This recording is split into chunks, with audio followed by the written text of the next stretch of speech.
एक छोटे से जंगल में, जहाँ सुबह की पहली किरण के साथ सारा जंगल में जीवन जागता था, उस छोटे से जंगल में रामदास नाम का एक सच्चा मेहनती चिड़ा रहता था, जो बहुत ईमानदार और मेहनती था।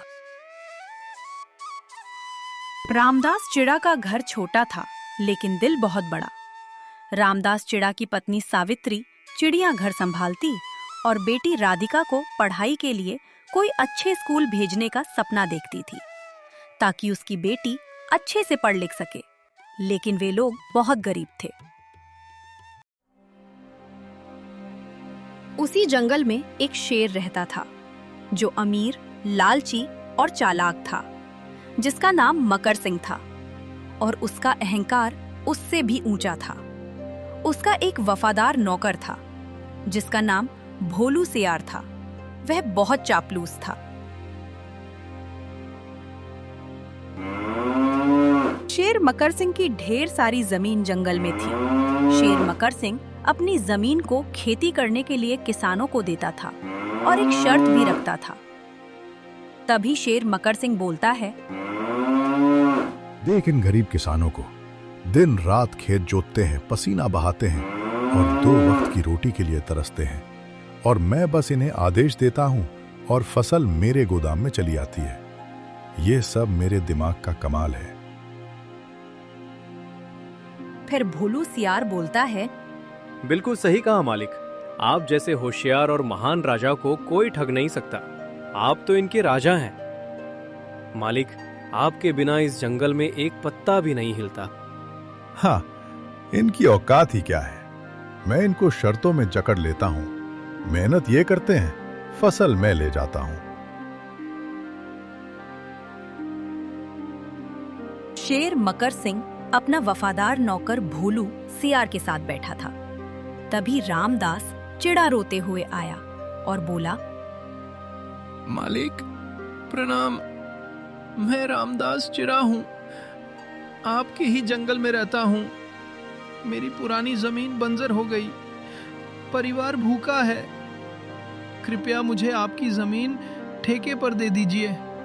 मैं मेहनत करके अच्छी फसल उगाऊंगा। फिर शेर मकर सिंह बोलता है, अच्छा रामदास, ठीक है, लेकिन मेरी शर्तें माननी पड़ेंगी। फसल का आधा हिस्सा तेरा, आधा मेरा। मंजूर है तो ठीक है। बाद में मत बोलना कि मैंने तुम्हारे साथ गलत किया हूं।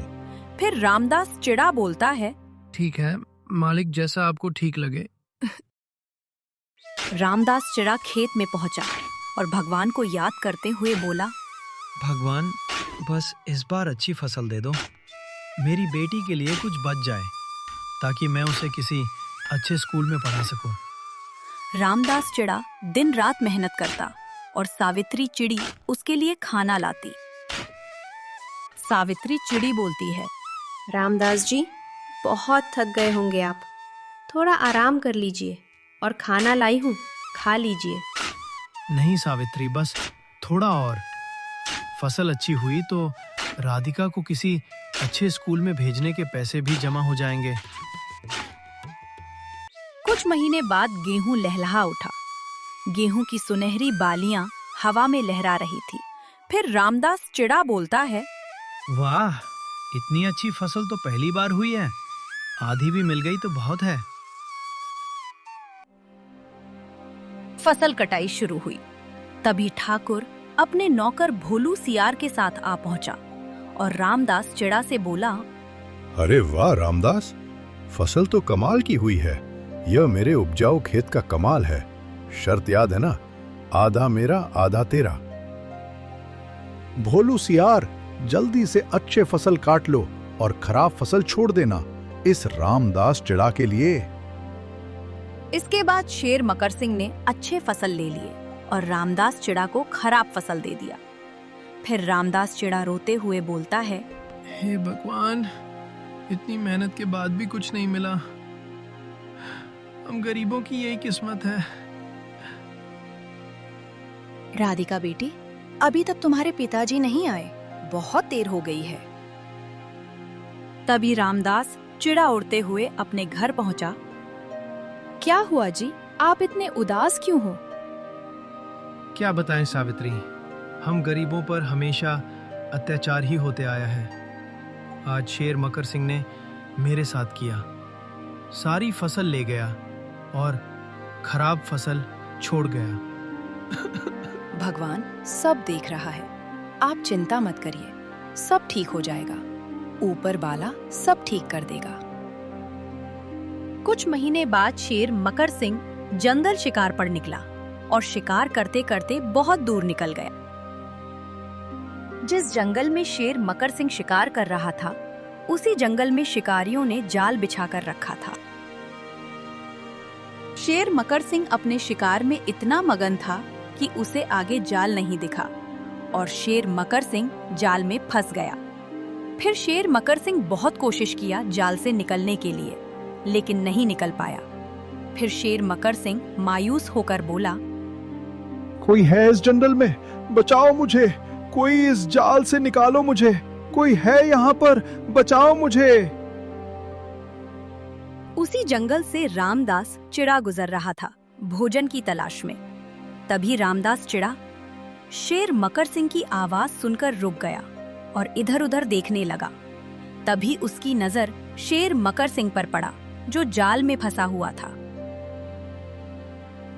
फिर रामदीन चिड़ा शेर मकर सिंह के पास आया और बोला, महाराज रुकिए, मैं अभी आपको इस जाल से छुड़ाता हूँ, आप घबराइए नहीं।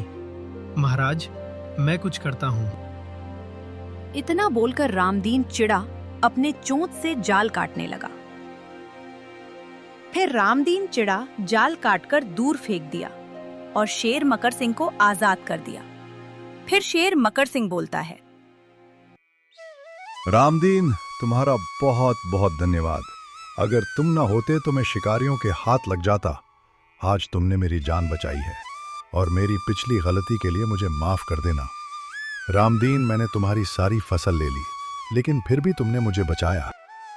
महाराज, ये तो मेरा कर्तव्य है। मदद करने से कोई छोटा या बड़ा नहीं होता। महाराज, मदद सबको करना चाहिए, चाहे वो आपका दोस्त हो या दुश्मन।